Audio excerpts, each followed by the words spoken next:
minds of the people than in the conference rooms of any elite. Sam Seder. They are unanimous in their hate for me, and I welcome their hatred. We must guard against the acquisition of unwarranted influence, whether sought or unsought, by the military-industrial complex. The Majority Report with Sam Seder. Ever get the feeling you've been cheated?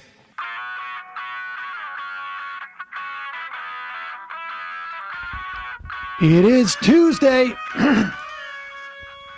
August 13th, 2024. My name is Sam Seder. This is the five-time award-winning Majority Report. We are broadcasting live steps from the industrially ravaged Gowanus Canal in the heartland of America, downtown Brooklyn, USA. It's August 13th. 1983, 41 years ago today, Michael J. Brooks was born. Happy birthday, Michael. We will be celebrating Michael Brooks today with a series of clips. Meanwhile, the headlines, Elon Musk 0 for 2 now in his big political interviews. Down goes Ron DeSantis and down goes Donald Trump as conversation with Trump brings nothing but mockery. Although J.D. Vance thankful for a day without scrutiny. Meanwhile, Ukraine says it seized as much Russian land this week as Russia has Ukrainian land this year. Latest poll, Harris is actually gaining on Trump in Florida. Still about 5 points down, but that's Abortion and weed are on the ballot. nuts. Donald Trump to sue the DOJ for the Mar-a-Lago raid with hopes of burying the story that he's been chartering Jeffrey Epstein's old jet. It was an accident, okay? It could happen to anyone. I got frequent flyer miles on this. It's like a salmon. It's a salmon flowing home. FBI investigating the hacking of Trump's email suggests ties to Iran. Former Colorado clerk convicted of a computer, what is it? I can't even read my own writing. Convicted of something with a computer having to do with, fraud, I guess, in a Mike Lindell vote steal scheme. Harris rolls out her economic policy, keeps the Biden economic team largely intact. Good. Ilhan Omar facing a tough challenge by an AIPAC-adjacent candidate in a primary. Primaries today in Minnesota, Wisconsin, Connecticut, and Vermont. Netanyahu now at war with his own defense minister in some hot war criminal on war criminal action. This, as New York Times reports that it turns out it is Israel that has been blocking a ceasefire for hostage deal. And lastly, Ben Sass has a spending problem. All this and more on today's Majority Report. What's that look, Matt? The good Republican? Yeah, the good Republican. Oh, Who can't you believe in anymore? I know it. It is, it's Tuesday. We can't say Newsday. We have It's to break from Tuesday, format. Newsday. We're breaking format. We're going to get to a series of clips. Emma Vigeland, of Hello. course. Hello. Yes. Sorry. We're going to get to a series of clips of Michael that some of his friends have selected. Some of these I imagine we have played in the past. I mean, I was looking for a clip, and then I came across a clip from the show that we did where we played the clip. But we will endeavor to bring out, remind people of new stuff. apropos of that, Michael's ghost on our IM says, Sam, it's me, Michael. Hello? I love you, man, but if you don't stop slandering my hairline to sell supplements, I'm going to poltergeist the shit out of your apartment. Hello? That's pretty spooky because I can almost hear the loud exhale from Michael every time you mention that. You put that out. I was thinking about Michael the other day and how much he would have roasted me about, in particular, my Kamala Harris fandom. Like, he never let me hear the end of Got a the master's Elizabeth thesis Warren over here. stuff. What'd you say? Got a master's thesis. Yeah, he never let me hear the end of the Elizabeth Warren stuff. Well, he had, some affinity for Kamala Harris, though, I will say. What, I mean, 'cause I she don't was know. Wasn't hot? ideological. Yeah, because she's pretty. That's probably it, right? But we will roast Michael, and sorry he's not here to respond, but that will happen, and we'll play some clips of his. I think he would have started to enjoy the race a little bit more now that Biden is out, and I think the combo. We were on the crap on Elon Musk here early, and Michael particularly so, was heavily invested in calling out what a charlatan Elon Musk was. And this actually worked out pretty well for Elon Musk. There was only 45 minutes. Let me put it this way. Last night, I live streamed it. Mm-hmm. The idea that it took me less time to figure out how to work OBS on my computer and to actually like set it up and actually do it than it did Elon Musk to set up his. It's not even video. It's just like a voice. Literally just podcast. audio medium. It's radio. Like, why not just broadcast it on the radio? But they I had. did college radio, and it was more sophisticated than their output last night. This is a conference call, basically. But that's the thing, is that this technology is like, this is stuff that has existed for decades. 2004, granted, it was real audio, but it existed. And all he's got to do is he's putting it on a website. Now, maybe they don't have the servers there to support it.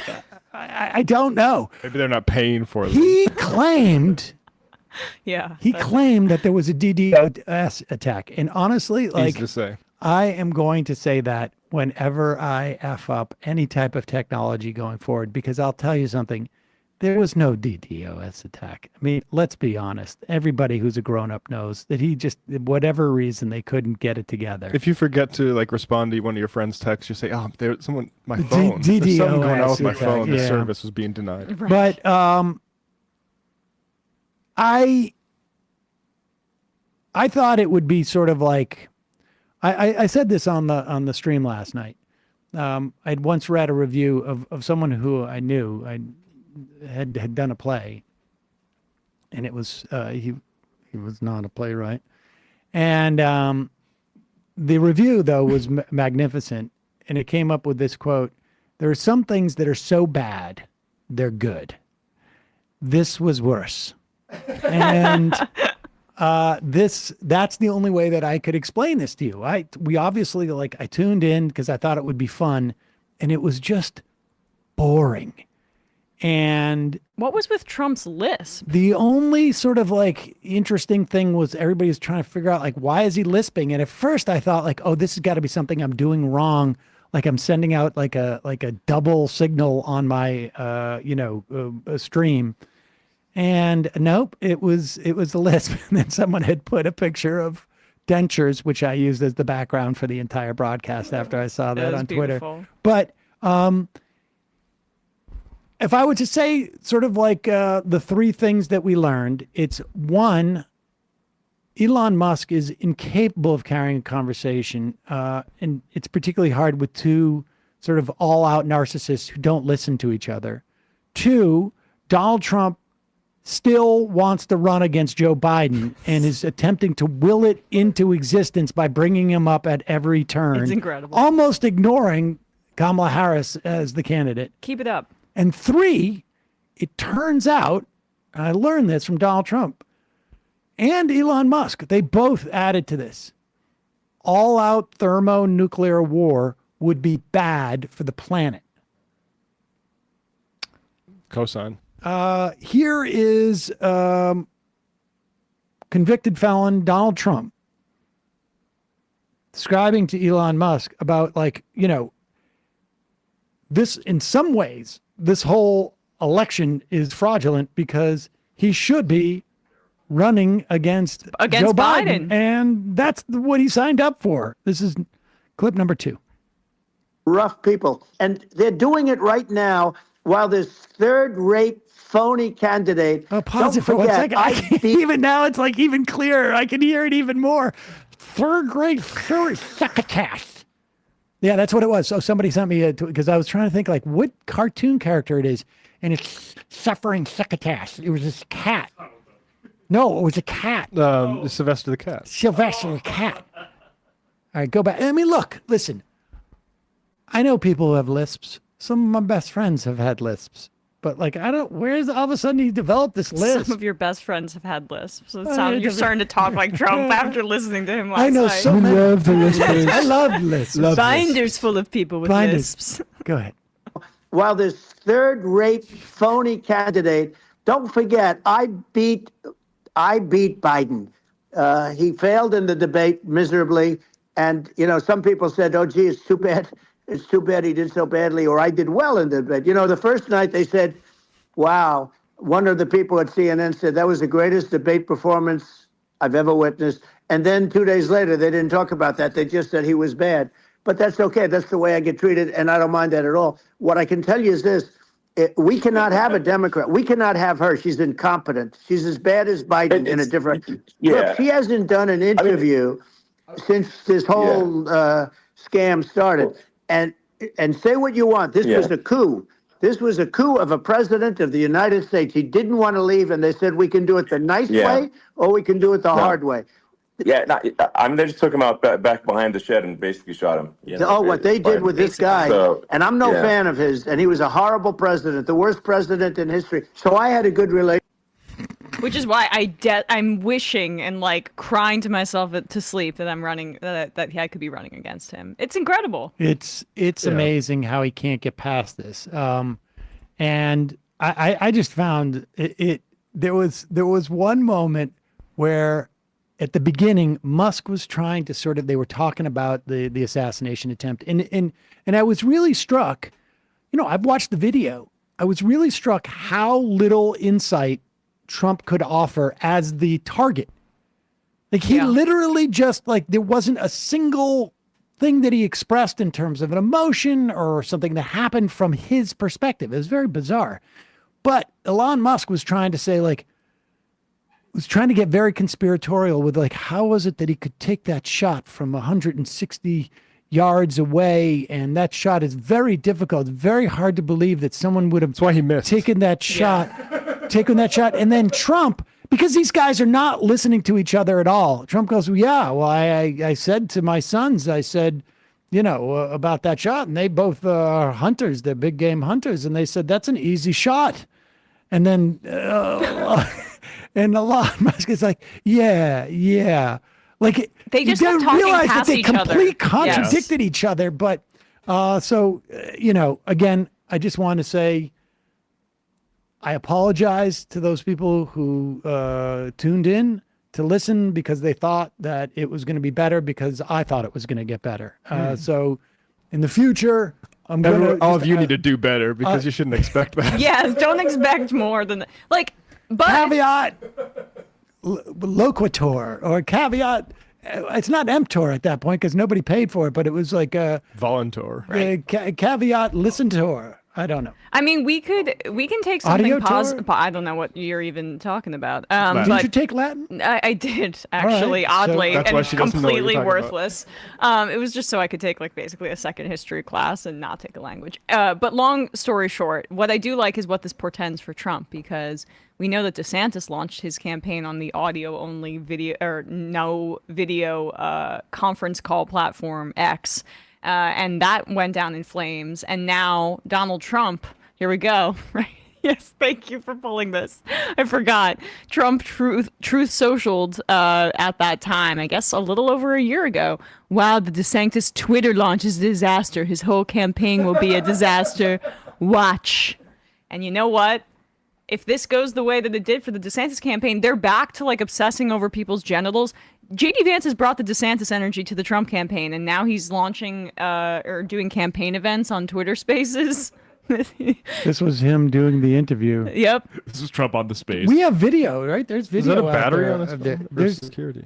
There's a video out there. It would be interesting to see if he had to keep, a gun on this. Yeah, it's weird. But I think the Trump stuff is probably the most important. I can't help but notice that the richest man in the world wishes that he was Lex Friedman very desperately. Yes. Like he's terrible at it. He's the worst interviewer. He cannot string a he sentence was not together. trying to interview. He was trying to have a conversation, and it was one of the most awkward experiences. To be involved with it, honestly. Yeah, actually, so and trying to get a word in too. Yeah. And also, Elon, let's not talk about coups, because I'm old enough to remember when you basically said about Bolivia that we can coup anybody that we want because you want their lithium reserves. I mean, this is the kind of guy. He's really one to talk about the replacement of a Democratic presidential nominee before the convention being a coup when he's openly advocated. Well, he wasn't for even coups technically before. the nominee, right? He was just the Not even nominee. right, exactly. Not even right. And this is how the conventions before, the primary process. Also, you would select candidates that way as well. So there was no legal mechanism for them to enforce that. But yeah, Elon once said, "We will coup whoever we want. Deal with it." So just deal with it, buddy. That was when he had a red rose in his bio because he was saying that he was actually the real socialist. Oh, right.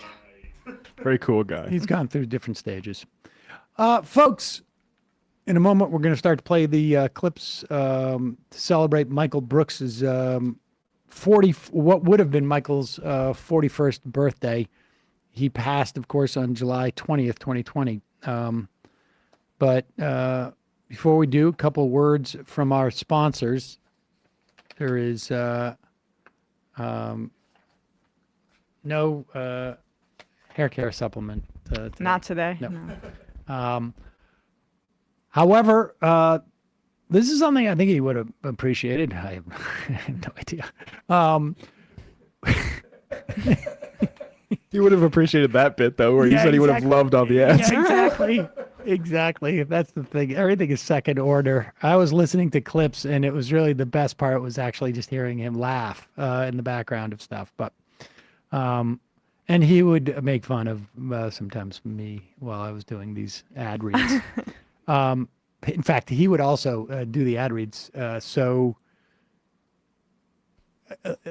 low energy that like 2 or 3 sponsors were like, you know what? We don't need to do ads on Thursdays.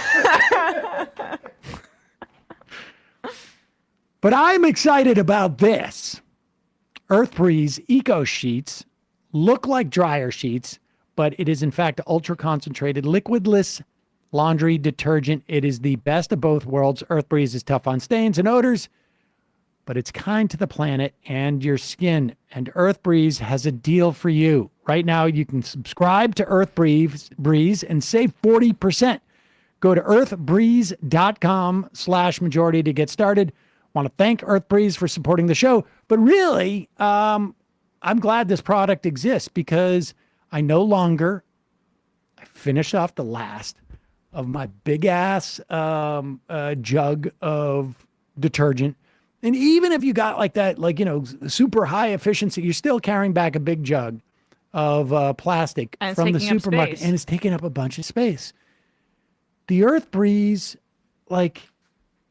it's like this. This is actually beef jerky, but it's honestly about this thick. Right. You can put it in a drawer. You can put it in a drawer. I slide it in right on the side of my stuff underneath my sink. Saves so much space. And then, for people who are a little sensitive like myself, EarthBreeze Eco Sheets are dermatologist tested. They're hypoallergenic. They are free of bleach. They are free of dyes. They are free of parabens. And They also know I like a fragrance-free option. They have other fragrances. I don't even know what they are because I use the fragrance-free. Earth Breeze got rid of a bunch of unnecessary chemicals for a formula that's kind to sensitive skin of all ages, including babies. Again, no more heavy lifting or measuring that blue goo from a plastic jug. It's not even like the blue is just apparently to make you think, who knows what dye they put in there. Their lightweight cardboard packaging takes up a fraction of the space in your laundry room, if you have one, or in your kitchen, you're in an apartment.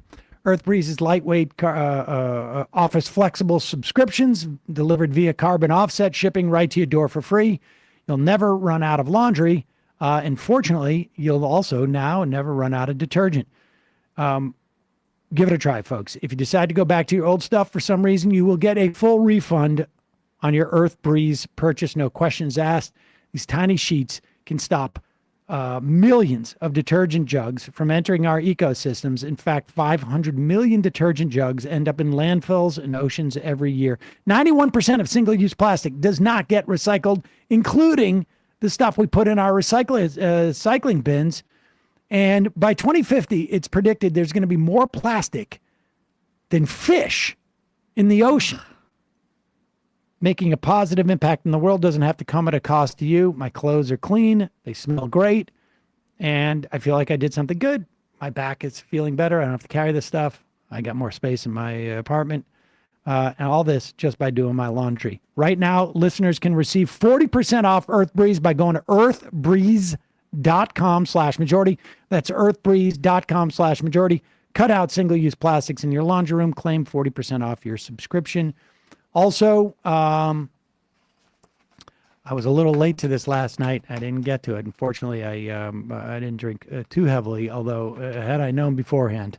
But after a night with drinks, I generally don't bounce back the next day like I used to. So you got to make a choice. I can have a great night or a great next day. Well, now you don't have to make that choice. Z-Biotics pre-alcohol probiotic drink. It's the world's first genetically engineered probiotic. We got a bunch of those right here for the upcoming DNC. And then for the debates, boy, oh boy. Here's how it works. When you drink, alcohol gets converted into a toxic byproduct in your gut. It's this byproduct and not dehydration that's blamed for your rough next day. Z-Biotics produces an enzyme that breaks the byproduct down. Just remember, all you got to do, you take a little bottle, you make that Z-Biotics drink, your first drink of the night, drink responsibly, you're going to feel your best tomorrow. That means if you want to come in and do a podcast that you had scheduled, you do it. You don't feel like you're going to throw up. Right. If you want to work out, you work out. You want to just, I don't know, hang out with your kids and they're taking you to the park and not be pissy at them. It's a saving grace, I can tell you. Doesn't matter, you're hitting the beach, hiking, attending outdoor concerts, pre-alcohol can help you maximize your time. Go to zbiotics.com/majority. Get 15% off your first order when you use the code majority at checkout. You can also sign up for a subscription using my code so you can stay prepared no matter time or occasion. Z-Biotics backed with a 100% money back guarantee. So if you're unsatisfied for any reason, they refund your money. No questions asked. Remember, head to zbiotics.com/majority. Use the code majority. You'll get 15% off. Thank you, Z-Biotics, for sponsoring this episode and making a bunch of my days a lot easier. All right.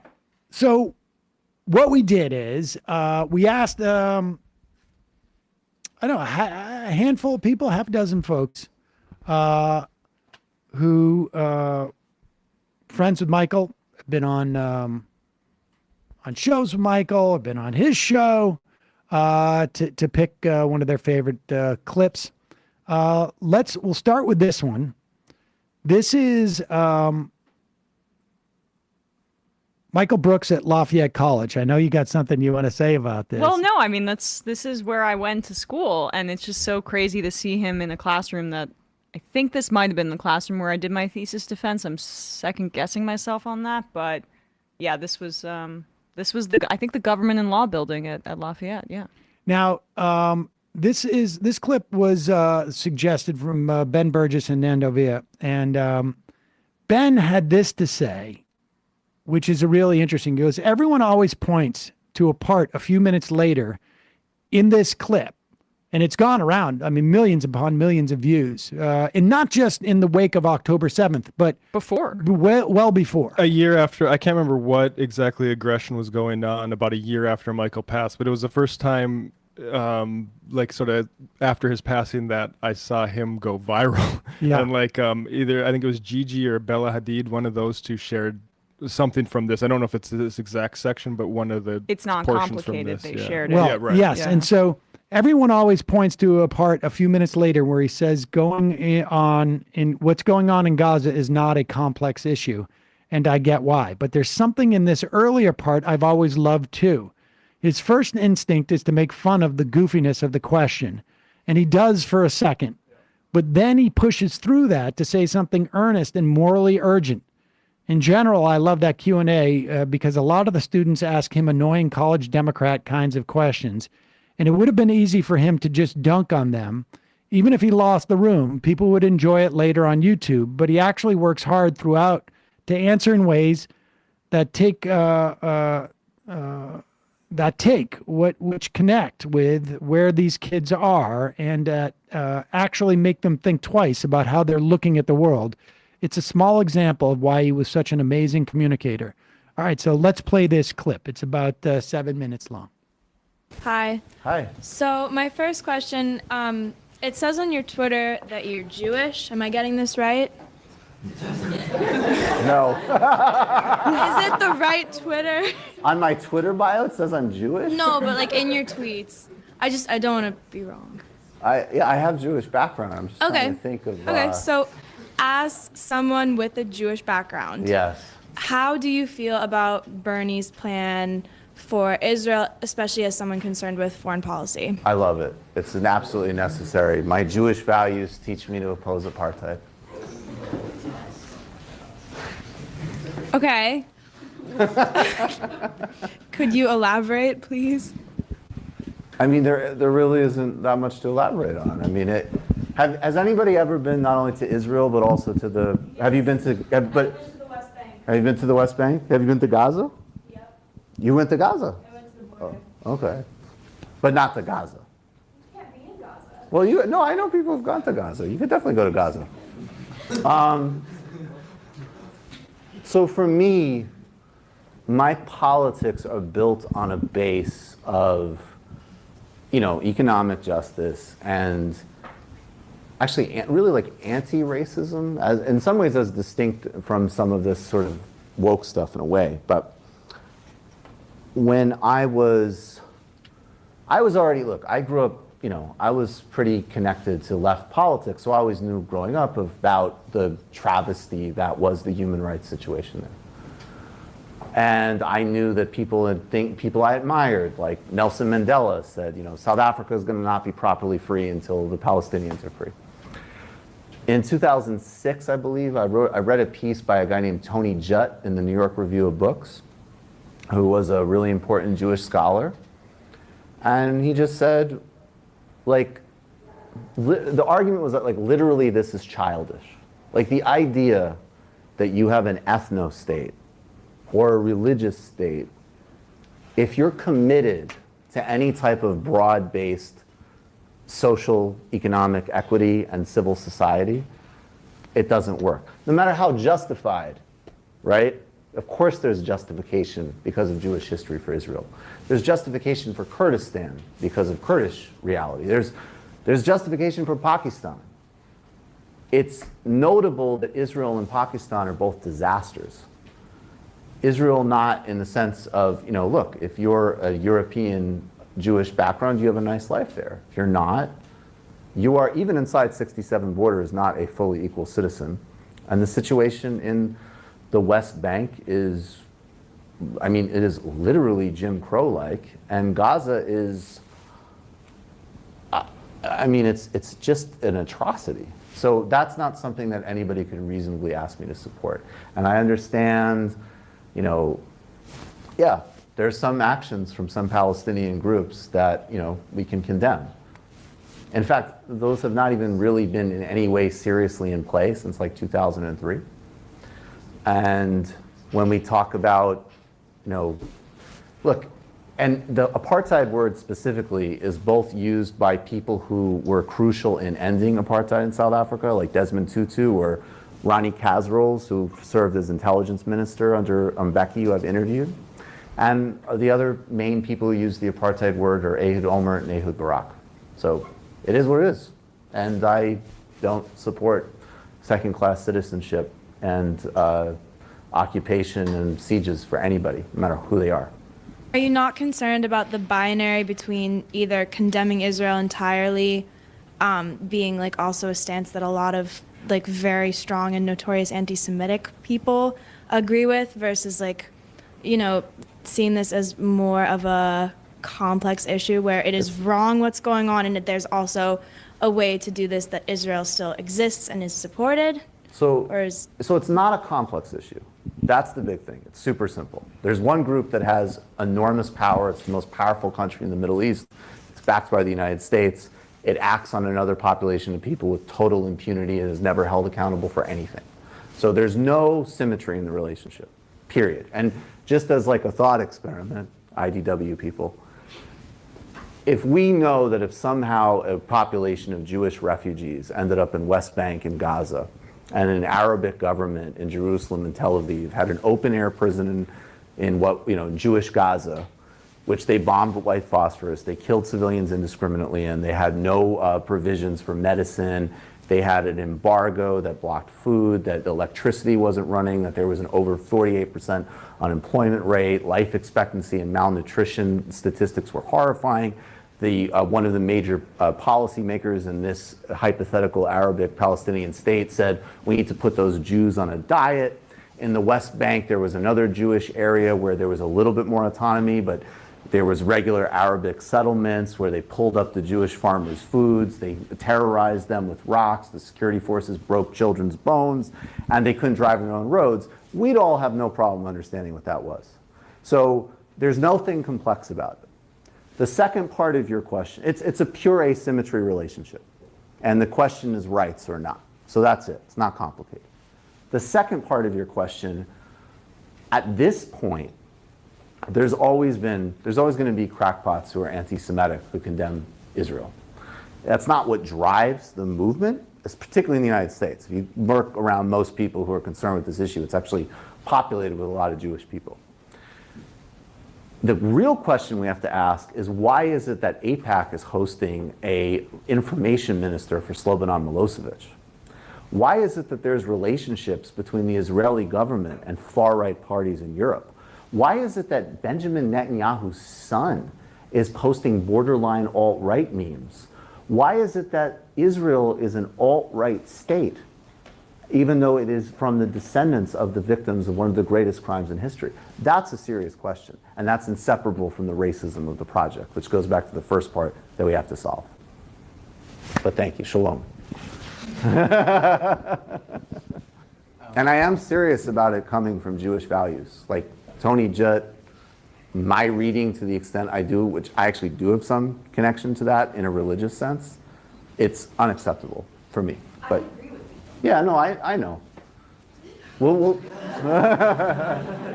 but it's not complicated. I hope she internalized that. Yeah. I mean, I don't know how you can sum things up better than that. And that was from 2020, February of 2020. Incredible. So, there's not a single word of that doesn't apply today. And, I mean, obviously, the loss of life that has taken place over the course of the past 10, 11 months is significantly greater. And the ongoing sort of assault, I mean, we're just days out from 80, 90 civilians killed by Israel, and still a refusal of our government to in any way leverage the weaponry that we provide to Israel as a way of getting Israel to stop. So Yeah. I wish we had his voice on this particular issue, but you can see exactly where he would have stood and how relevant that clip is.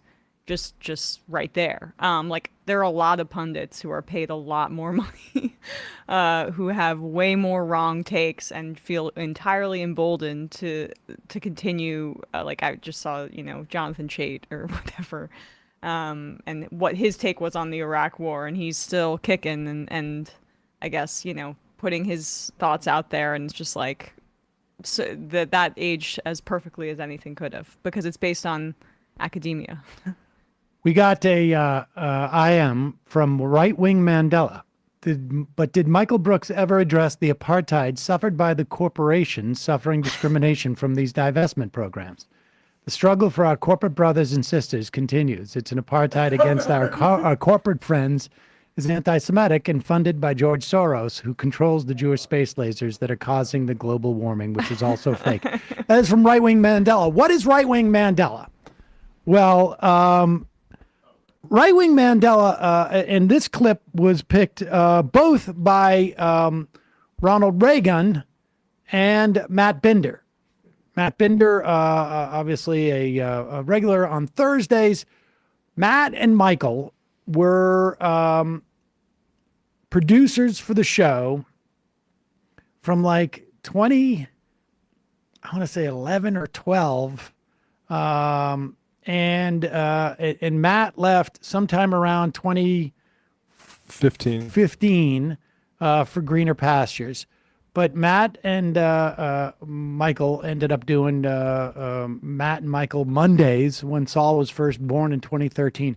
But this one was from December of 2013, and we were still at our old office, which was disgusting. It was like a fraction of this size. We had one camera set up. I don't think we were live. I don't know. We may have been live in terms of the audio, and then we recorded it and clipped it up. And you can see I got the backdrop. This is 11 years ago. I've aged, so I don't want people to freak out. But Michael would sit at one desk over there, and Matt would sit at another desk over there, and literally, like, if I did this, like, and go another foot, I could touch them. Yeah. And so we would just sit there. I'm glad we don't have that anymore. And it was so disgustingly dirty and dusty. But okay. But this is, I think, the first character that Michael developed. And, when I first met Michael, I was like, oh, he seems funny and he's definitely smart. He knows foreign policy. He was going to be at the show for a year, and then he was going to go, I think it was the LSE, the London School of Economics he was going to study foreign policy. He'd studied in Turkey, and I'm like, he'll be good for a year as a producer. And by this point, I was like, this guy's not a great producer. I mean, he's just, that's not part of his skill set, really. Michael, was a firm believer in don't get good at a job you don't want to do. Right. And but it was around here where I realized, like, oh, he's funny. I got to keep him around because he's really funny. And this is I think his first character, and this is how it developed. But I would never attack Nelson Mandela. Oh, pause it. I would say this is the O'Reilly factor. Who's Bill O'Reilly for the kids? I know. Bill O'Reilly was sort of like Tucker Carlson before Tucker Carlson. And sort of, if you want to know what Bill O'Reilly's affectations are, just watch Jesse Waters for 15 minutes and you will see what Bill O'Reilly would have been when he was younger. And this segment was, O'Reilly saying, like, I wouldn't be racist with Nelson Mandela. And he's interviewing Rick Santorum, who's now, I think, a Fox or a CNN contributor, or God knows where he is. But Santorum, I think, was a senator at this time, or he's trying to run for president. I can't remember. And he ran in 2012, so this must have been. And Santorum, Santorum's, the way that he invokes Nelson Mandela started a whole routine. Go ahead. So, but I would never attack Nelson Mandela. I mean, I told Bishop Tutu I disagree with you and with Mr. Mandela because Tutu's that way as well, but I respect you. So why can't you guys in the Republican Party bring that to the fore? Well, Nelson Mandela Now, I'm not clear what that to the fore is, but I think what Bill O'Reilly is saying, I'm trying to reposition myself based upon the memo we got to make it sound like we're not an apparatus of the Republican Party. So what do you say? I'll let you have the last word, Rick Santorum. up against a great injustice and was willing to pay a huge price for that, and that's the reason he's mourned today, because of that struggle that he performed. But you're right. I mean, what he was advocating for was not necessarily the right answer, but he was fighting against some great injustice. And I would make the argument that, you know, we have a great injustice going on right now in this country with an ever-increasing size of government that is taking over and controlling people's lives, and Obamacare is front and center in that. And There you have it, folks. Obamacare is like apartheid. Obamacare is like the repression, literal repression, of the majority of Americans. Americans under Obamacare, a vast majority of them, can't eat in the same restaurants, must live in slums, can't have access to the natural resources of their country, cannot have an equal vote, cannot have, I mean, that's what Obamacare is for Rick Santorum, because he's so stupid.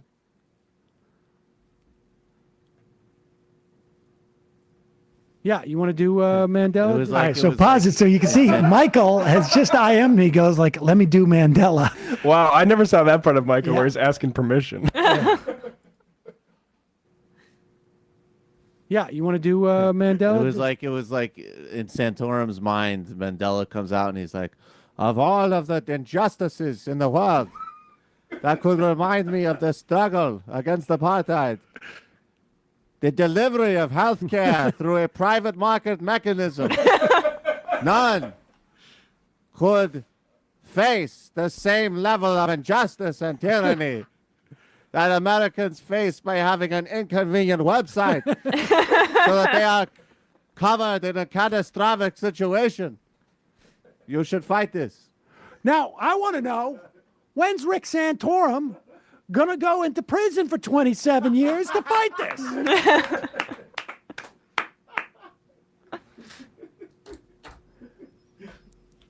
Unbelievable. The names, Santorum, Gingrich, and other heroes of the struggle against the slightly expanded Medicaid.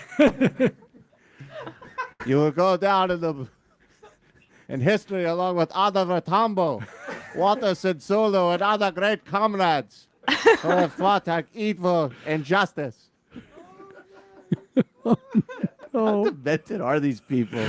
So demented. It's so much better if they could just say Mandela was a communist. Screw him. Oh, I mean, like, my God. right. That was on the day that Mandela died. I think it was within a couple of days, I wake think, of of Mandela dying. And so right-wing Mandela went on. I mean, at one point, I don't think we have a clip of this, but there were moments where right-wing Mandela had actually melded with like a Sopranos character. What? I guess Michael's really into the Sopranos. Which one? Well, it wasn't. It was just like like random guy number 5. I'm in the family. And so Mobster Mandela went from like right wing into like sort of mobster. But then there was also one time where it was like Mandela was doing an impression of an impression. I just remember there was one day, and I wish I could find this clip, where I just said, like, if anybody tuned into the program right now, they'd have absolutely no idea what the hell is going on here. It was just completely insane. But here, a year later, well, I guess about 6 months later, Matt Binder picked out this clip. The debut right-wing Mandela segment may have started it all, but this one has always stood out to me as one of Michael's absolute best. This is peak right-wing Mandela. This is the reality of the Tea Party and Chris McDaniel. Sam, you are quite right to note the fraud that is rampant across the Tea Party movement, which is why today I am launching, along with several other leading conservatives, Tea Party Patriots, USA Patriots Together Act Now to Save America and the Family. Thank you for that addition. That's very important, Matt. What is the acronym for that? I don't think you can remember. FAMSA. We'll just call it that. Anyways, in a time of rampant communism, threats to the fundamental American way of life, irregular voting patterns, mass migration, and the undoing of the American currency as we sink further and further into debt into the Chinese and terrorists move across the Middle East, we must have true, authentic American patriots acting to save America together today. Stand now, we stand together for America. Honestly, Sam, I get a headache, actually, trying to keep up with all of the notes that we must hit. But the point is I was never on unemployment insurance. I never complained about my job in a rock quarry in Robben Island, like that communist socialist you had on yesterday. To be fair, who was paying for your room and board at that time? The reason that I was struggling against the apartheid regime is so they would be so liberal as to pay for room and board of our prisoners. Okay. My initial objection to the regime was, as I told you, the small allocation of health care and the Bantustans. This is why we created the African National Congress. And this is why we struggle today against Obamacare and the ravages of Kenyan socialism that he is laying on the country. Believe me, I've seen Kenyan socialism firsthand, Sam. I don't doubt that place is a hellhole. All right. Well, so go to Tea Party Patriot Act USA for Families today. Sign up for our newsletter. Also, if you sign up today, there is a special offer for investments on a gold band powder that will give you life extension, insure your IRA account, and protect your family in the face of inevitable social collapse. Also, Alex Jones secretly works for the communist cabal. I'm very sorry to hear that. And I guess my point is we were going to have a joint venture before, but he screwed me over by working with Dr. Group. And we have our own iodine powder. We have our own Tea Party group. No unemployment benefits. We will save America together. And we do not have to slide into the recessive theta male Social Security fueled debt collapse that Sam Seder and others of his ilk advocate for. Thank you very much. The one way to get Michael to do like an extra 3 minutes of whatever he was doing was for me to make it seem like I wanted to move on. Right. That was the Crowder's Ring camera. The Inception thing was the day you had the famous debate against Darryl the Libertarian. Oh, like, will you make a note of that? Because, maybe for next year. And John Miller writes, Sam, it was the right-wing Mandela doing John Miller. And actually, he said it's the clip called Exclusive. Right-wing Mandela's spokesperson, John Miller. So he's doing Mandela as Trump doing John Miller? Correct. Oh, beautiful. I love how many layers there is to that. And Bertie Sanders says you got to play Michael's right-wing Obama. It's peak Michael. Well, I have a nomination. If we could play this clip, rather, that I sent you. This is right before I started Majority Report. Like, I was listening to it every day. That summer, I started listening to it. Even the Michael and Matt days, which I initially avoided, but I'm like, okay, these guys have something too. And this is very funny because we ran 2 ads for a BBC program called Indian Summers. And you can see why. Oh, Bradley. Sorry, no, that's me. Sorry. Bradley, take a look at this here. You can see why we didn't get more advertisements from this. The sweeping new series premieres Sunday, September 27th. That's in a week. 9 p.m. Eastern on Masterpiece on PBS. Masterpiece series back. It's a 9-part series. Premieres Sunday, like I say, set in India in 1932. It's the twilight of the British Raj. Michael, why don't you tell everybody what Raj means? You don't know? It's the British rule. which ended in British rule- 1947. British rule of India. What would I don't know if we should go into a Yes. What would you right-wing like to Gandhi for this. know? Like if they leave, we won't have. There's no discipline. Right. That will ruin the economy. Indians don't think, and I know I'm politically incorrect to say that, but we don't have time for political correct. Go to majority.fm. Okay. We have got a 2. We never got another ad. PBS Masterpiece Theater did not appreciate. No, much. it did not. Oh boy. When was that? Was that when you were here? No. That was about a month before I started. I think September. That was yeah. I learned a lesson about that. September 2015. Yeah, advertisers just don't have the same sense of humor as you think they might want to. I will say this, which I noticed in that last clip from, what was it, 2014? I wore that shirt last week. That shirt? Yep, that gray shirt. Yep, I still got it. Nice. Yep, that held up. A dozen years. I'm that fashion forward that I can predict. These things cycle. Yeah, they cycle. Right-wing Mandela used to call me, really cool, says, right-wing Mandela used to call you Rachel, and of course Samantha. I died every time he called Rachel. Oh, yeah, Rachel. He used to Why? He said, Maddow. He goes, Rachel Maddow. Especially when he went into Right Wing Mandela, he called Sam exclusively Rachel. All right, let's go to a. This is another one. I mean, a lot of the clips are funny. Gene Bajlan, who I think first contacted the show because he was in Iraq and was teaching a class there, and I think he asked me to do a Zoom, I guess, or it was like, I don't know what we used at the time, Skype, to his class in Iraq. I remember stitching that together, actually. That was the first time I remember Gene. And yeah, that was a good talk. It was interesting. I wonder if we still have that somewhere. Yeah, I don't know. I'd be very curious, actually. And then Gene ended up becoming a guest on Michael's show, and we've had him on a couple of times over the years. So Gene submitted this. I have the perfect clip. This is the first thing I ever saw of Michael, and it was so funny. This is, people may not remember this guy anymore. Louis Gohmert? Louis Gohmert. And this is another Trump admin classic, Louis Gohmert. If people don't remember Louis Gohmert, please look up He's a Louis Texas Gohmert. congressman. And we, at one point, I don't know if this is it, but at one point it turned out that he had studied in Russia. And so he studied? He studied in Russia. And yeah, the studied part is what I'm curious about. Yeah, right. I partied, but we came up with this thing. I don't know how it developed, of like that he was actually a secret Russian asset. Oh, that's and this is at one pre the point, Trump.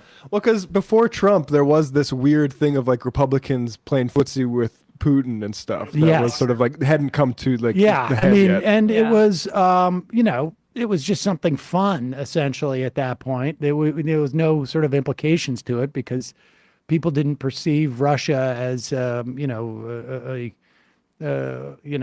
particular threat. Although we just didn't. Frankly, I mean, I just don't feel like we as a country paid too much attention to Russia's invasion of Crimea and the Donbass at that time. And so we had a running bit that Gohmert was a secret agent, and so someone we were gonna do like a Gomericans cartoon because of that show, The Americans, which is incidentally a great show. Great show. One of my Okay, favorites. so here it is. I don't know where this clip is. I've had people say, "Hey, there's nothing wrong with gays in the military. Look at the Greeks." Well, they did have people come along who they loved that was the same sex and would give them massages before they went into the battle. But you know what? It's a different kind of fighting. It's a different kind of war. And if you're sitting around getting massages all day, ready to go in the big planned battle, then you're not going to last very long. It's guerrilla fighting.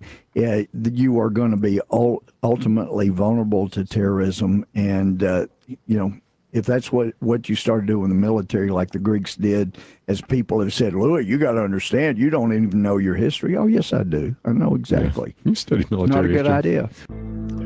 Yeah, I studied history, and I know that you can't have our military personnel getting massaged on the battlefield. You can't. Now, in ancient Greek conventional warfare, that's entirely one thing. A massage may be beneficial, but in a guerrilla operation, a massage is liable to get you killed. The Greek pre-battle massage methodology is just not called for in modern times. Now, I know my history. I've studied the massage pre-battle methodology. I use it in my daily life if I'm going to lunch that I think in any way could be a involving conflict. I will get my pre-Greek massage. I will do it sometimes post-lunch to get my pre-Greek post-lunch pre-Greek massage. A Greek pre-battle massage. I will get that. I've watched the videos over and over again. I watch all the Greek videos. There's a lot of those videos floating around on the internet and elsewhere and even on VHS, but that does not mean in a modern battlefield environment that the massage is going to benefit. This whole program where the Obama administration allows gay Greek masseuses to travel with the military to give them the traditional pre-battle Greek massage. That is just going too far. It costs too much money. And they say that, they want to defeat ISIS with it, and I'm the one who's uneducated and crazy. I mean, that's how the elite mind works. I'm not one of those people who's going to say, I don't wear togas, or when I spend my downtime in my congressional office, I'm not wearing a toga, getting a Greek massage. I'm not one of those fellas who's going to tell you that. But I'm not in battle. Like a small, nice, young Filipino gentleman rubbing hot massage all over my vulnerable body. But that does not mean that I support it in a battlefield context. Now the Romans, they were much. They would actually receive their massages in the course of battle, which would also be, now that would be probably a little bit more in tune with our current military practices. So in other words, if you have a drone operator who could actually be receiving a Roman-style massage, a back rub from one of his heterosexual friends in a heterosexual unit, for a heterosexual relaxation. Does Louis Gohmert have any idea of what he's talking about? This is the amazing thing, is he's sitting there going, I know exactly what I'm talking about. Now, here is something that is completely fantastical. And don't tell me I don't know about my fantastical knowledge.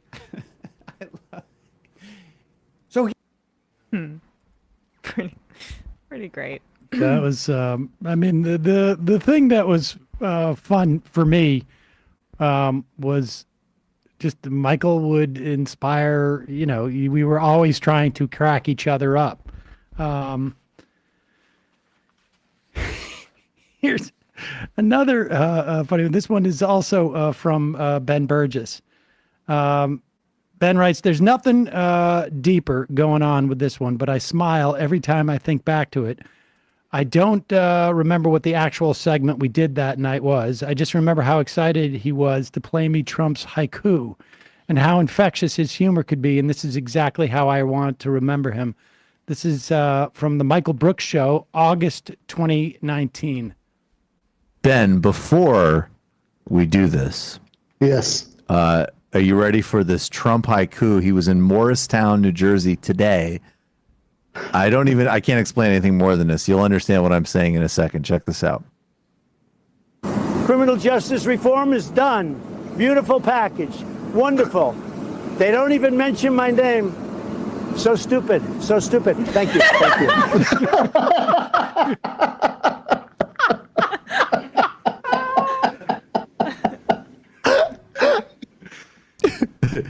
Should we take it one more time? Yes, I think we need that one more time, please.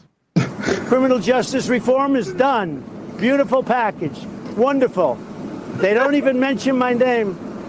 So stupid. So stupid. Thank you. Thank you. Thank you. Thank you.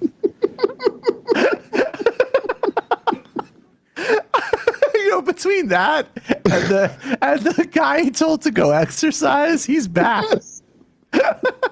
His fan. The supporter he told to go exercise. Supporter he told to go home to his mom.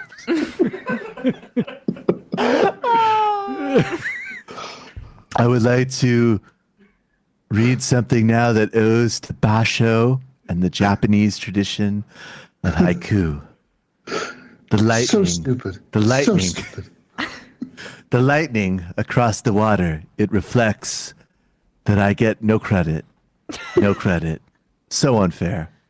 So unfair. Thank you. Thank you.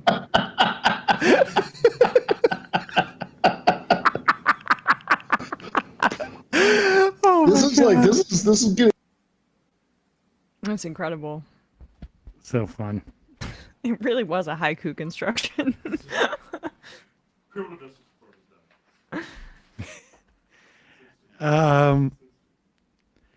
This clip was selected by Joshua Kahn Russell, who a frequent guest on the Michael Brooks Show.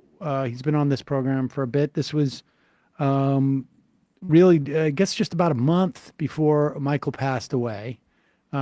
This was, we were still in lockdown, mode, I guess. Everybody's doing their show from their home. Joshua writes, first thing I like about this clip is that it's from Michael's, quote, Ukrainian bodega sandwich maker style era.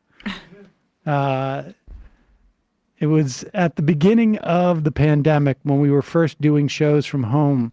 It was a deeper foray into warming his audience up to the spiritual through line that ran through the last few months of his show before he passed, framing the history of liberation theology in a grounded, material way. That conversation got such a positive reception that it really encouraged him to be more explicit about his spirituality on air, which I really cherished getting to talk to him, talk about with him. Michael was very spiritual and was like really seeking in many respects, and sort of had found was grappling with it, and particularly the last couple of years of his life. But always had a pretty advanced like meditation practice and that sort of Eastern stuff. Yeah, he was trying to get me to meditate for a long time, and I was. I think that was a bit. He was pushing. He would actually push. Proselytize. Yeah. He would proselytize a little bit. I mean, but also, I probably needed it pretty badly. But here is that clip selected by Joshua Kahn Russell. It's about 6 minutes. Let's talk about the radical legacy and ongoing relevance of liberation theology. Liberation theology broke from the historically conservative role of the church. Theologists in the United States and across Latin America, including Leonardo Boff and Matthew Fox, started to push back with a theology that not only centered the poor and was connected to Marxist currents, but also questioned theologically concepts like original sin that started to undermine the kind of punitive power of the church and reframed theology with this idea of an original blessing, which had significant implications for everything from forgiveness, redemption, people's spiritual lives, and also the rights and claims of viciously repressed and genocided against indigenous people. I think this is a very noble tradition, and I think it also has deep relevance as we sort of cascade in 2020 without much grounding. Liberation theology broke from that conservative role. In Brazil, it was involved in the fight against the dictatorship, the founding of the Workers' Party, supported the Sandinista movement and other movements across Latin America. It was pushed back against by the Vatican. Some, such as the liberation theologist Matthew Fox, who was actually literally pushed out of the church after being silenced for several years, he suggests, and some reporting suggests, that the CIA was closely involved in the Vatican pulling support for liberation theology aligned priests in Latin America in the 70s and 80s as part of a deal and overlap of interests to support the solidarity movement in Poland and to sort of consolidate around reactionary forces in Latin America. Liberation theology is committed to fighting for the poor and the oppressed. It has a critique of capitalism. It has a concern for ecology as well as for women's rights. It also speaks very directly to so many of what things that we need to deal with now. We do need to build strong bonds of solidarity. We do need to build a healthy, sustainable, and renewable culture on the left. So much of the modern left online just spirals into endless waves of hysteria and toxicity, which undermine the very capacity to build a movement based on trust, durability, and the capacity to change inner and outer conditions. This sort of theology actually presents, even if you interpret it in secular terms, as I do, a very different way of looking at what the human project is, taking on humans and all of their complexity, and really building the actual spiritual and emotional foundations for the type of solidarity and serious, committed political work that we need. This runs into the face of the atomizing, relentless march of separation, cruelty, and attacks on one another that sometimes might even come into the guise of systemic progress, but really only serve the needs of sort of short-term gain, social media platforms, and other representations of capitalism and atomization.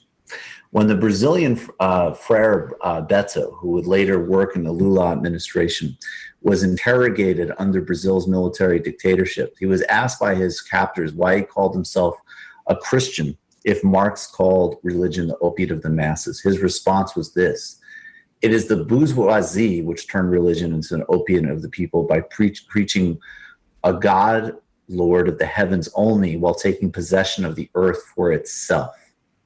This also reminds me, of course, of the great Bob Marley line about if you knew what life was worth, you would look for yours on earth. Not only is liberation theology committed to the fight for the poor, but it also has serious criticisms of the wealthy and the powerful. The countervailing forces of both the right-wing church repression by, among others, Cardinal Ratzinger and Pope John Paul, but also the rise of evangelicalism across Latin America has pushed back against this tendency. Radical and liberation social movements must be rooted in actually existing communities. Liberation theology shows a model of how existing social structures can be used to fight for a socialist future, even ones that have traditionally been dominated by conservative forces. Of course, there's an incredible Black liberation theology tradition in the United States, like the incredible Jeremiah Wright, who was demonized during Obama's run for the presidency, but whose prophetic voice still rings true in our politics, both in terms of racism and oppression inside the United States, as well as America's empire. My hero, Cornel West, also speaks clearly and rigorously to this, and the relationship between people's own internal cultivation as well as its relationship to serious systemic political and economic change. Gustavo Gutierrez, one of the founders of liberation theology, said, "The use of the variety of tools does not mean sacrificing the depth of the analysis. The point is not to be simplistic, to insist on getting to the deepest causes of the situation. For this is what it means to be truly radical, radical in every single sense: spiritual, psychological, political, and economic." There it is. I mean, so, where Michael was headed was, I think, very different from what we would normally consider a political show. I mean, a show about politics. It was just like his ideas were getting a lot more global. I mean, both literally and figuratively. I think, towards what ended up being the end of his life. There's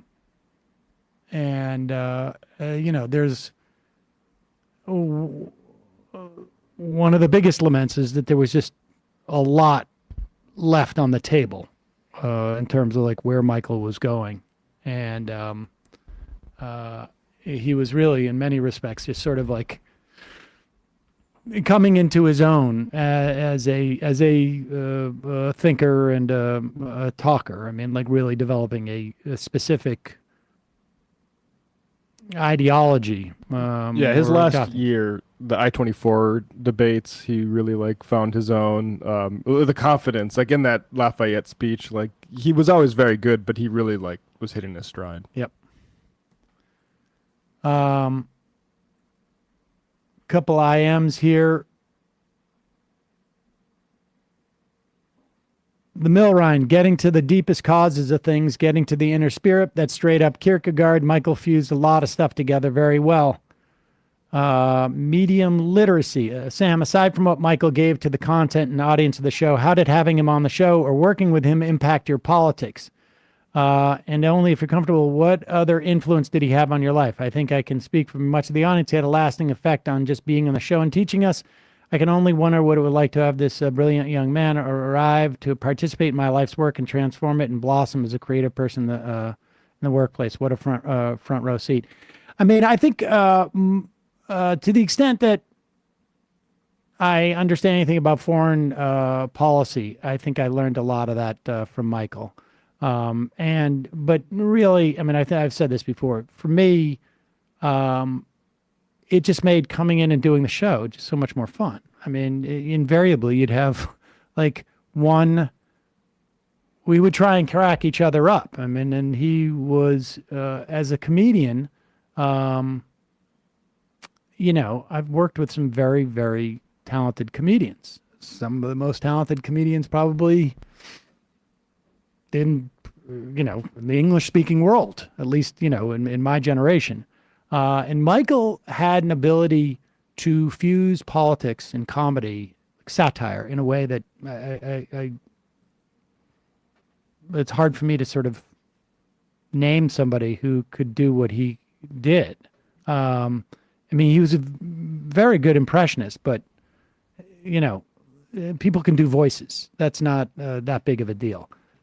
To be able to integrate stuff so that like it's not just doing a impression. Yeah, it's not just doing a Mandela voice. It's also the way he characterizes Obamacare. Yes, yeah. But it's his ability to integrate both South African history and draw that line to, what a right-wing Mandela would have an issue with Obama. It was just like, I don't know, that was genius. And that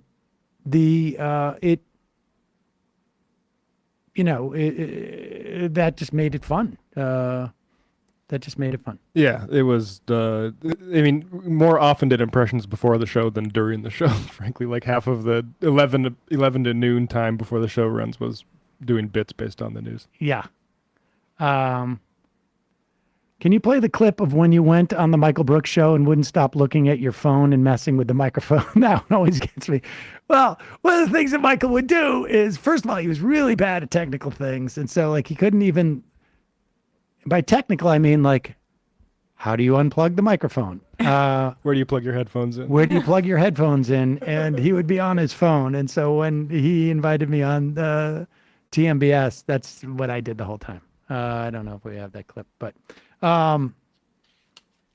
let's get to next clip. Somebody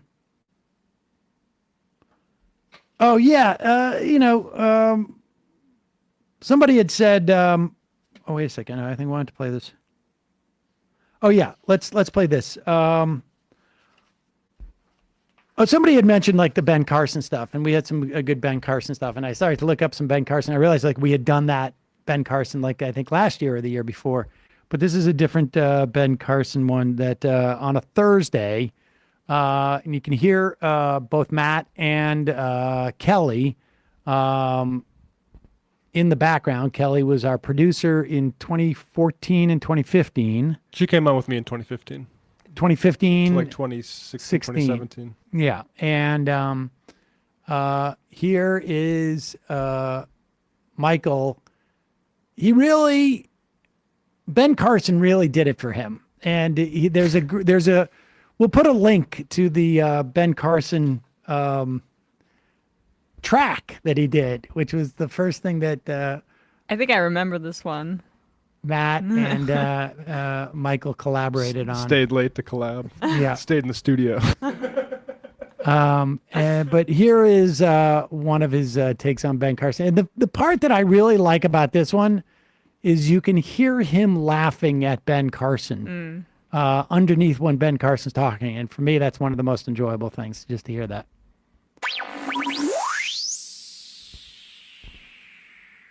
Here is, of course, the big moment of yesterday. This was the takeaway. Now, I just have to say as a preamble, the racist conservative belief that, okay, slavery was kind of bad, but whatever. And then like Governor LaPage comes out and goes, well, first of all, it was white people that stopped slavery. So a simple your thank you will do. And then the other point that I think is actually prevalent amongst a lot of people, even if they don't articulate it, the other reactionary belief is this idea that like, well, slavery was bad, but turned out for the better. But what I have never heard in any way, shape, or form, I have never heard this articulated, and this is another way where Ben Carson is a fucking phenom, that somehow slaves that were abducted here and sold into human bondage, that it was somehow strategic. Let's take a look at Ben Carson. Slavery, immigration, and some interesting insight perhaps in the Carson origin story going back to the Gold Coast of Africa. Let's play this. That's what America is about. A land of dreams and opportunity. There were other immigrants who came here in the bottom of slave ships. I'm sorry, you're going to have to rewind that. But I just have to say, Candy, let me holler at you, bitch. It's a land of dreams. All right, go ahead. That's what America is about. A land of dreams and opportunity. There were other immigrants who came here in the bottom of slave ships, worked even longer, even harder for less. Oh, my God. But they, too, had a dream that one day their sons, daughters, grandsons, granddaughters, great-grandsons, great-granddaughters might pursue prosperity and happiness in this land. Okay, this takes me back several hundred years ago. The Gold Coast of Africa. Two men are walking, and they see a slave ship of white slave traders and abductors. One says, "Oh no, the kidnappers are here. Let us run inside the interior of the bush and get away from them." And his friend says something like this: I don't know.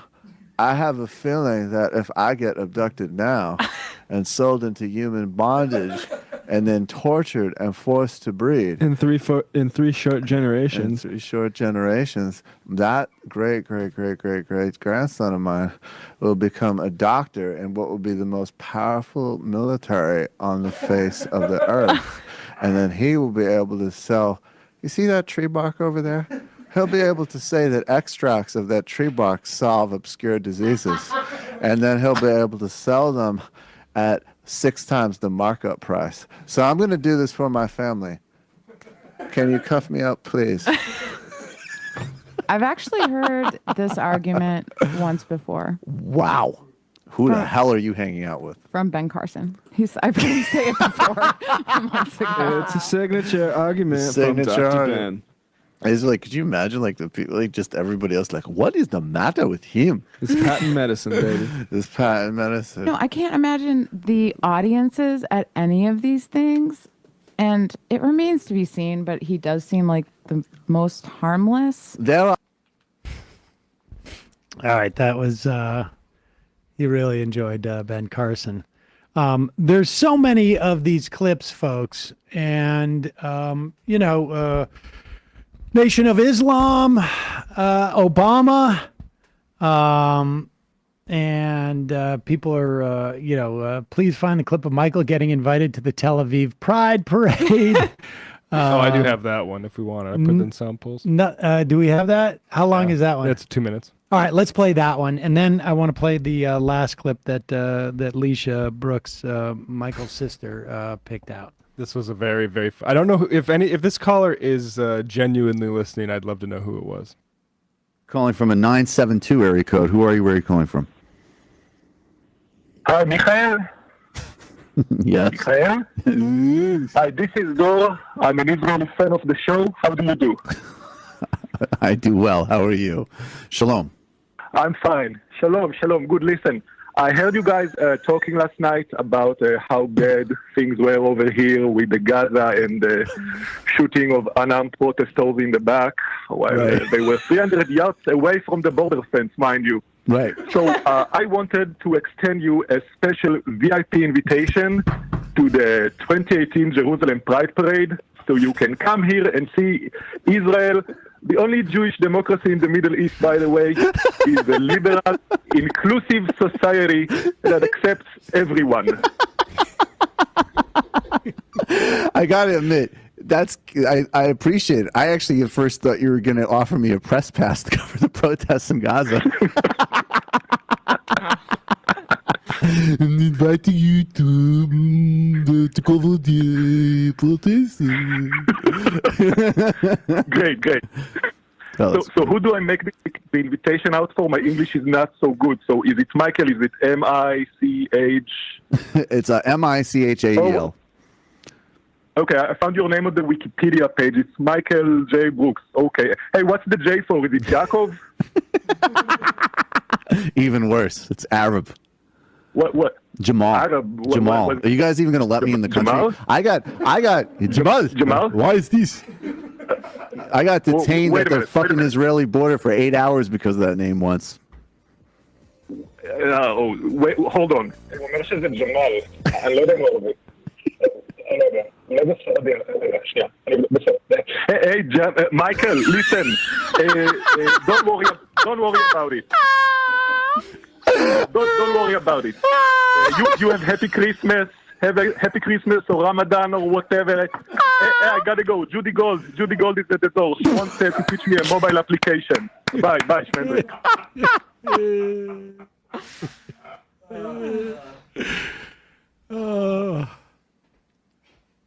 Jamal. Gosh, yeah, that caller was brilliant too. That was great. All right, let's I'll read a couple of IMs. Tucker Carlson, I subscribed to MR like 6 years ago after Michael reduced me to tears with an impression of racist Ron Paul expressing confusion that other racists kept showing up to work for him. That was, I think, in the wake of like Ron Paul's email newsletter. Michael Brooks Library has a question mark. Here is a timestamp for me doing a Michael impression. Oh, maybe that is the just the looking at the phone. And all right, we'll save this for future, for next year. Yeah. Michael and Jamie took my call from a picket line in Washington and then ended up sending us pizzas when we were on Solidarity Walkout to support a para-educator strike in 2019. Miss them all the time.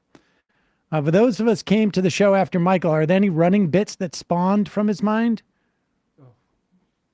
You mean that we do on the show, or that there was? We were talking about a number of them. Yeah. Shatastic from New York. As an Indian viewer, I need y'all to link the right-wing Gandhi impression in the description, please. And if you don't, it's a microaggression. Thank you. We'll have to clip that because it's from one of our archive. I think that's only available to members, but I'll clip that. You should clip it and we can clip it on put it on Twitter or something. Yeah. Yeah, we'll clip all these.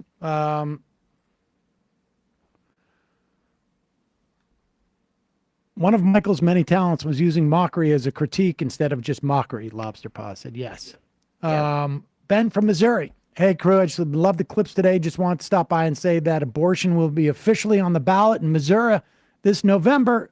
Seeing that we passed legal weed in 2022, I can see this passing here as well. All right, let's play this last clip. This came from Leisha Brooks, Michael's sister. And she writes, there are so many videos of Michael laughing so hard that he can barely speak, and I'm grateful to have every single one of them. When I watch them, I love to see the joy in his face, and it feels like we're hanging out, cracking each other up. But the videos I might cherish the most are from the last year of his life. There are the recording of the Mill series he hosted at Lafayette College, the event that his It's Not Complicated clip is from, and his last live stream from July 16th, 2020. In these two videos, I feel his deep love and compassion as he talks to his audience. And I see the even more clear and confident man he was growing into. He feels unstoppable in these videos to me. And his words, especially at the end of the last live stream, which is the clip I selected for today, make me feel safe. Like he has a plan. And all of this human-inflected hell and suffering will end. And we'll be okay. I love you, Michael. Happy birthday. Free Palestine. All right, this is the clip from July 16th, 2020. Ultimately, my frame is that cosmopolitan socialist frame. That's what I'm most excited about. But the integral frame, what it does is it has, among other things, a quadrant model, which I think is fascinating. I'll just explain it to that. And this is the book. It's not a great, I mean, it's a good book. It's got some good theory. It's very dated in other ways, but it's got some good outlines here. It's called The Theory of Everything by Ken Wilber. The quadrants map different views of the world. What you have on the right side is objective systems, and on the left side, subjective systems. And then you have at the base, social, and at the top, individual. I could be actually mixing those up. So in other words, let's take it, really clearly. You're an individual, you're dealing with something like depression, which familiar with. There could be subjective and objective components of it. Maybe maybe there's something happening with you physiologically. You address it that way.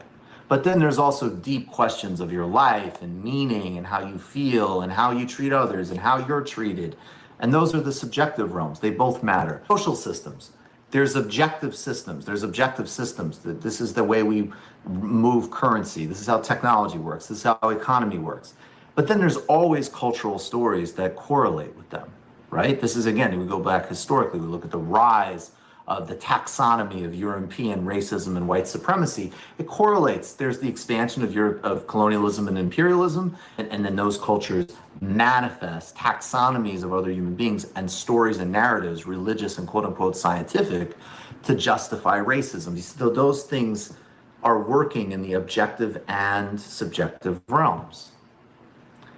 And so what he does is he kind of shows you that a lot of different worldviews, they all can have validity, but they're usually coming from one of these different viewpoints. A lot of people will say, like, okay, the main source of the action is individual subjectivity, right? The main source of the action is individual objectivity. The main source of the action is social materiality, or the main source of the action is cultural stories and myths. And the answer from Wilber, and the answer actually, if you read Gramsci in a certain way, is integral, and then it's all of the above. And then we start to have this perspective of wanting to have some flexibility in how we look at things, and a deep tolerance, like the tolerance that someone like a Pepe Mujica talks about. Not a kind of, you just got to tolerate everybody. It's deeper, because also ultimately you do. It's another dynamic. Tolerate everything. You have battles in politics, but you you want to understand the engine of different worldviews. And in that mix, he's including, and meta-modernism in certain ways points to this, and certainly, Jeremy Johnson, the contemplative work. And at its best, some connection to a spiritual practice or any type of conscientious cultivation of empathy. Now, we're all trying and we're all failing. That's the point. That also cultivates the self-compassion, is going to give us some of the capacity to have some of the sort of flexibility of mind and emotions to move in between worldviews, pivot in between them, and start to create some of that synthesis, that sort of real range of empathy and intellect. So I hope this made some sense, guys. I'm using these things to, formulate the stuff that I'm really thinking about for like future books and just stuff that I care about and want to share, something that is important to me. I'm not into the whole quackery, whatever. I mean, I have plenty of criticisms of Wilbur, but that's actually exactly what I'm talking about. Even just that, like that work cannot just be reduced to like the online quack library or whatever.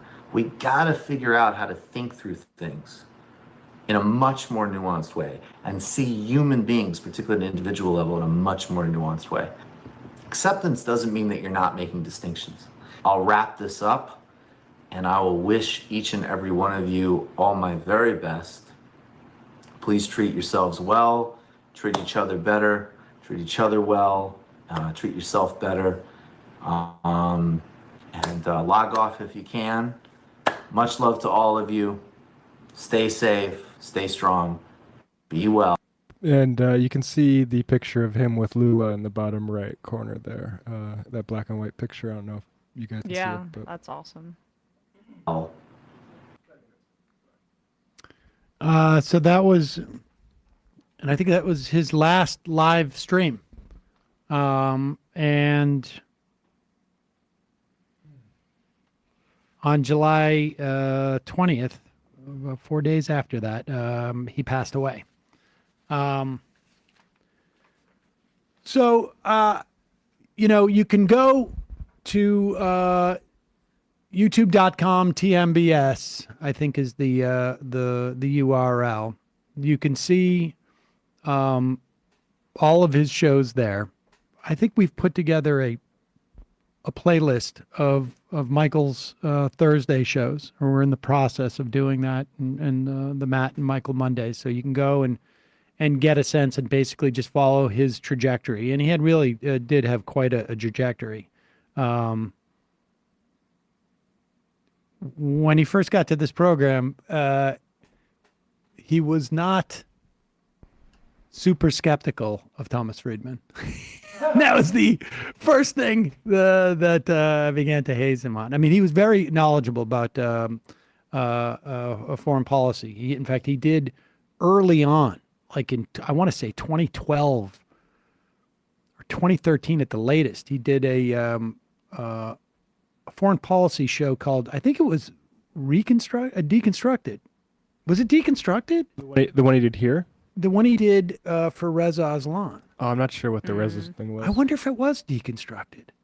I can't remember what the name of it was. And I think he did it maybe he did it like a dozen episodes or something for Reza Aslan's media enterprise. This is over 10 years ago. But he was a voracious reader, and you can see in those last year really of TMBS where he was sort of, his trajectory was really sort of moving in a much more holistic fashion, I guess, in perception of politics. And definitely worth checking that out. We'll put links obviously to TMBS and to the playlists, if we can find where we got that on our YouTube channel, but his youtube.com TMBS /TMBS is where you can find the Michael Brooks Show. Want to thank everybody who contributed clips today. Michael also just loved callers. Sometimes he'd have less patience with some than me. Yeah, I don't know about that. But he loved getting calls that would crack him up. I mean, that was something, and we'll of course do this again next year. Oh, it was called Intersection or something like that. Somebody says, yeah, maybe that's what it was. But we're going to take a quick break, head into the fun half of the program. But check out the TMBS Legacy Project and head over, leave some comments on some of his videos, watch them.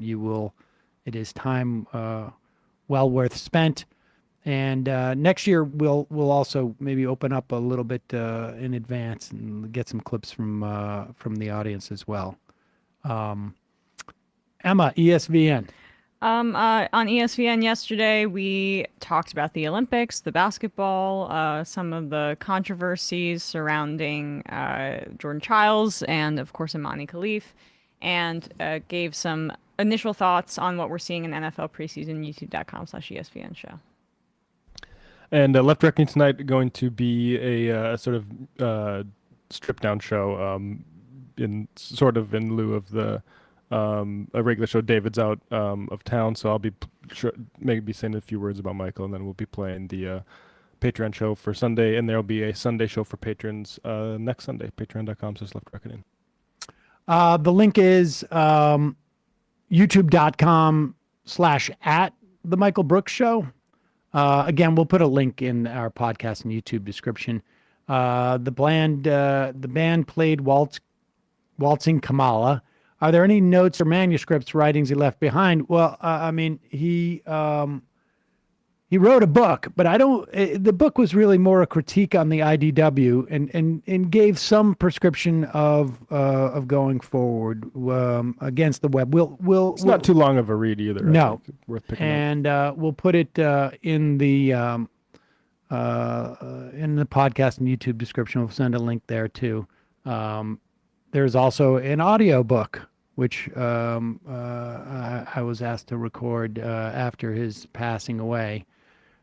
It's too bad because it would have been perfect for him. It would have been perfect for him. But I tried to do an impression of him doing an impression of Jordan Peterson and Dave Rubin in it, at least slightly. So you can check that out.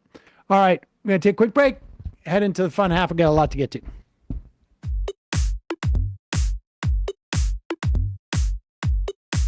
Left is best.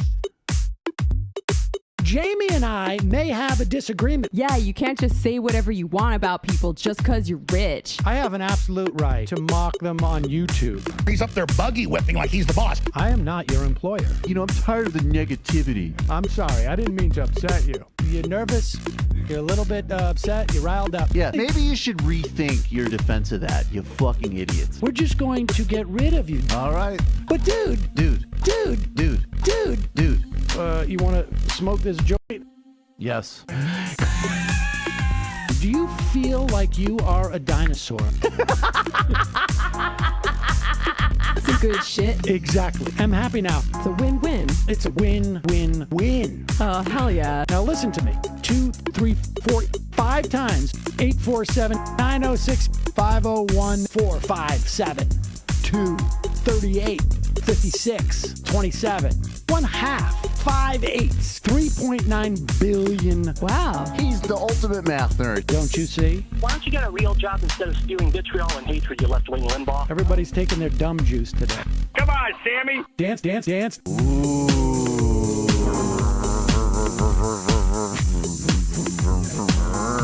Rand Paul. I had my first post-coital scene with a woman. I'm hoping to add more moves to my repertoire. All I have is the dip and the swirl. Fine, we can double dip. Yes, this is a perfect moment. No. Wait, what? You make under $1 million a year. You're scum. You're nothing. Excuse me? Fuck you, you fucking liberal elite. I think you belong in jail. Thank you for saying that, Sam. You're a horrible, despicable person. All right, gonna take a quick break. I want to take a moment to talk to some of the libertarians out there. Take whatever vehicle you want to drive to the library. What you're